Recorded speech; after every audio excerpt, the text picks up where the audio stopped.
My manager deleted my work the night before the big presentation. Here's what I did. I want to start with the timestamp. 11:47 p.m. on a Wednesday night. 9 hours and 13 minutes before the most important presentation of my career to that point. A full executive leadership review, C-suite in the room, the kind of meeting that gets referenced in performance conversations for years afterward. I had been working on the presentation for 6 weeks. Not 6 weeks of casual attention, 6 weeks of the kind of focused, obsessive preparation that makes you dream about slide decks and wake up rearranging talking points in your head before your alarm goes off. I open my laptop to do one final check. A habit, the kind you build when you care about something enough to lose sleep over it. The file was there. The folder was there. But when I opened it, the slides were blank. Not corrupted. Not partially damaged. Blank. Every single one. 62 slides of research, analysis, financial modeling, and recommendations that had taken 6 weeks to build, reduced to 62 empty, white rectangles. I sat very still for approximately 30 seconds. Then I checked the version history. And what I found in the version history, at 11:02 p.m., 45 minutes before I opened my laptop, was not a system error. It was a name. My manager's name. He had accessed the file at 11:02 p.m. and deleted the content of every slide. 45 minutes before I found it. 9 hours before the presentation. I closed the laptop. I opened it again. I looked at the version history one more time to make sure I was reading it correctly. I was reading it correctly. And then I thought very clearly, very calmly, the way you think when the only alternative is panic. Okay, what do I actually have? And what can I rebuild in 9 hours? Here is what I knew at 11:47 p.m. My manager had deliberately deleted 6 weeks of work the night before a presentation he knew I was delivering to the executive team. He had done it at 11:02 p.m., late enough that he expected I wouldn't check until morning, when it would be too late to recover anything meaningful. He had calculated the damage carefully. What he had not calculated was that I back up obsessively, that I had been in this industry long enough to know that version histories are permanent, and that the particular kind of person who works on something for 6 weeks is also the particular kind of person who does not give up on it at 11:47 p.m. on a Wednesday night. Stay with me, because what I rebuilt that night, what I walked into that boardroom with 9 hours later, and what I did in the 72 hours after the presentation that ended my manager's career at that company is the story I have wanted to tell for a long time. Let me tell you what the presentation was, because the stakes matter, and I want you to understand them fully before I tell you what he did. I was 3 years into a role at a mid-sized financial services firm. My title was Senior Strategy Analyst, a position that sat between the execution layer and the leadership layer, the kind of role where your value is measured almost entirely by the quality of your thinking and your ability to communicate it to people who make decisions. The Executive Leadership Review was a quarterly event. 4 times a year, the C-suite sat down with department heads and senior contributors to review strategic priorities, challenge assumptions, and surface ideas that weren't making it through the normal reporting structure. Being invited to present was not routine. It was the result of a specific recommendation, in my case, from 2 directors who had seen a market analysis I had produced independently and believed it warranted executive attention. My manager, whose name was David, had been informed of my invitation to present 6 weeks before the date. His response, at the time, had been professionally warm. He said he was glad the work was getting visibility. He said he'd support the preparation in any way he could. I believed him. I had no reason not to. David had been my manager for 18 months. He was technically competent, politically aware, and I understood this better after than before, deeply uncomfortable with direct reports whose visibility threatened to exceed his own. He had managed, in the 18 months I had reported to him, to insert himself as intermediary in every significant piece of work I had done. He reviewed my communications before they went out. He attended meetings I had been invited to independently. He had once revised a report I had written so substantially that when I reread it, I barely recognized my own thinking in it. I had attributed all of this to management style, to preference, to the kind of controlling behavior that some managers exhibit and that you learn to work around. I had not attributed it to fear. I understand now that it was fear. And fear, when it reaches a certain level of desperation, does things that management style and preference do not explain. The presentation was the highest visibility thing I had ever been given. David knew that if it went well, if the executive team saw what I had built and responded the way I believed they would, my trajectory at that company would no longer run through him. And that was something he had decided. At 11:02 p.m. on a Wednesday night, he was not willing to allow. 6 weeks of preparation looked like this. 37 sources reviewed and synthesized. 4 external data sets licensed and analyzed. 11 internal stakeholder interviews conducted, conversations with people across the organization whose operational knowledge informed the strategic picture I was building. 3 complete drafts discarded because they weren't precise enough. A financial model built from scratch because the existing departmental model didn't ask the question I needed it to ask. 62 slides.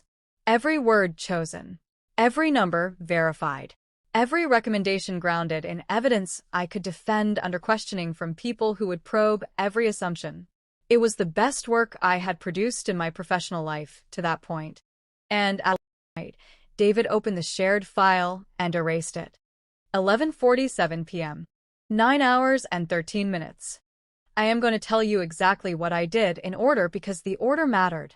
The first thing I did was check my personal backup. I back up compulsively, a habit formed early in my career after losing a smaller piece of work to a system crash and deciding I would never feel that specific helplessness again.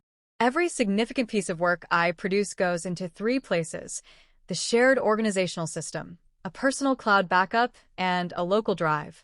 The shared organizational system, destroyed. The personal cloud backup, intact. Every slide, every note, every version going back 6 weeks. I will not be able to fully communicate the specific quality of relief that moved through me when I confirmed the backup was intact. It was the kind of relief that makes your hands shake slightly, not from fear, but from the sudden release of the fear you hadn't realized you were holding. I had everything. But I was not going to simply restore the original file. Not yet. Because before I did anything else, I needed to preserve the evidence. The version history showing David's 11:02 p.m. access and the deletion of slide content was visible in the shared file's activity log. I needed to capture it before any system process could overwrite or archive it. I screenshotted every page of the activity log. I recorded a screen capture video of myself scrolling through it, timestamp visible in the corner of my screen, so that the sequence of actions was documented in a format that could not be dismissed as a single edited image. I emailed both to my personal email address. I saved them to my personal cloud. I saved them to my local drive. The evidence was in 4 places before 12:30 a.m. Then I called my closest colleague, a woman named Priya, who had also been preparing supporting materials for the presentation and who I trusted completely. I told her what had happened. She was silent for a moment and then said, "What do you need?" I said, "Can you be on a call with me for the next few hours?" I restored the backup. The restoration took 4 minutes. Every slide, every note, every animation, every data visualization, exactly as I had left it at 6:30 p.m. that evening, when I had done my penultimate review and gone home to sleep before the final check that became something else entirely. But I did not simply restore and stop. Priya was on the call the entire time. She asked me questions, the hard ones, the ones an executive would ask, and I answered them. She flagged 2 slides where she felt the evidence chain could be tightened. I tightened them. By 4:30 a.m. the presentation was better than it had been at 11:02 p.m. At 4:45 a.m. I closed the laptop and set an alarm for 7 a.m. 2 hours and 15 minutes of sleep. I want to tell you I felt calm, and the honest answer is that I felt something more specific than calm. I felt the particular clarity of someone who has survived the worst thing that was going to happen and now just has to walk into a room and do the work I knew how to do. I woke up at 7 a.m. I showered. I made coffee. I reviewed the evidence screenshots one more time and sent them to a second personal email account as an additional backup. I did not contact David. I did not contact HR. I did not contact anyone in my organization about what had happened the night before. Not yet. The The presentation was at 9 a.m. The evidence conversation was for after. I dressed carefully. I walked to the office. I set up the room 40 minutes early. And when David walked into that conference room at 8:55 a.m. and took his seat along the side wall, the seat for department attendees, not presenters, I looked at him once, briefly, and then looked away. He did not know I had found the backup. He was about to watch me present 62 slides of work he had spent the previous night trying to destroy. I wanted to remember his face when the first slide went up. I remember it. The presentation lasted 55 minutes. I am not going to walk you through all of it. This is not a story about the content of the work, though the content was good. What I want to tell you about is the room. The executive team asked questions. Hard ones, the kind that test whether you understand your own material or have simply memorized it. I had built the thing from raw data. I understood every assumption, every methodology choice, every number, and why it was that number, and not a different one. I answered every question directly. When I didn't have a precise answer, I said so and explained what additional analysis would be needed to get there, which is the correct answer in a room of executives who respect epistemic honesty more than false confidence. 40 minutes in, the chief strategy officer, a woman I had met once previously, briefly leaned forward and asked a question that I recognized, from the specific angle of it, as the question of someone who is genuinely engaged rather than just performing due diligence. She said, "How long have you been developing this framework?" I said, "The formal analysis is 6 weeks. The underlying thinking is about 18 months. She said, "It shows." I did not look at David. After the presentation, 3 things happened in rapid succession. The first was expected. The second was more than I had hoped for. The third, the one that involved David, I had been planning since approximately 12:15 a.m. The first thing, the chief strategy officer asked if I could share the full analysis with her office for further review. I said I'd been characteristically quiet during the presentation, the kind of quiet that means attention rather than disengagement, stopped me in the corridor afterward and said 4 words. "Good thinking. Keep going." 4 words from a CEO is not nothing. In the particular economy of that organization, it was a great deal. The third thing was a meeting request I sent to HR before I had taken off my presentation jacket. Subject line, urgent, document integrity issue. The HR meeting was that afternoon. I want to walk you through it exactly because the preparation for it was as important as the presentation itself, and the two had run in parallel since 12:15 a.m. I sat down across from the HR director, a man named Frank who I had interacted with twice previously, both times in routine contexts, and I placed 3 things on the table. First, a printed copy of the version history, showing David's 11:02 p.m. access and the deletion of slide content across all 62 slides. Timestamped. His name. The specific file actions. Second, the screen capture video on a tablet, showing me scrolling through the activity log in real time, timestamp visible, the sequence of actions clear and unambiguous. Third, a 1-page written summary of the timeline, when the presentation had been assigned, when David had been notified, the 6 weeks of preparation, the 11:02 p.m. deletion, the discovery at 11:47 p.m., the backup restoration, and the 9 a.m. presentation to the executive team. I said, I want to formally report deliberate sabotage of work product by my direct manager. I have documented evidence of the action, the timestamp, and the account responsible. I'd like to understand the process from here. Frank looked at the version history printout for a long time. Then he said, I need to verify this with IT. I said, of course. I'd also like to request that IT preserve the full server-side activity logs for the relevant file before any routine archiving process removes them. I can provide the file path. He looked at me with the specific expression of someone recalibrating how a conversation was going to go. He said, You've prepared for this. I said, I've had since midnight. IT confirmed the server-side logs within 24 hours. David's credentials had accessed the file at 11:02 p.m. The deletion of slide content across all 62 slides had been executed manually, not a system error, not an automated process. Had gone through the file slide by slide. There was one additional finding the IT report surfaced that I had not expected. This was not the first time David had accessed my files outside of business hours. In the previous 4 months, his credentials had accessed 3 of my working documents at times between 9 p.m. and midnight, twice on evenings before significant deliverables, once on a Sunday before a Monday client meeting. I had not known about the previous accesses. I had not detected any damage from them.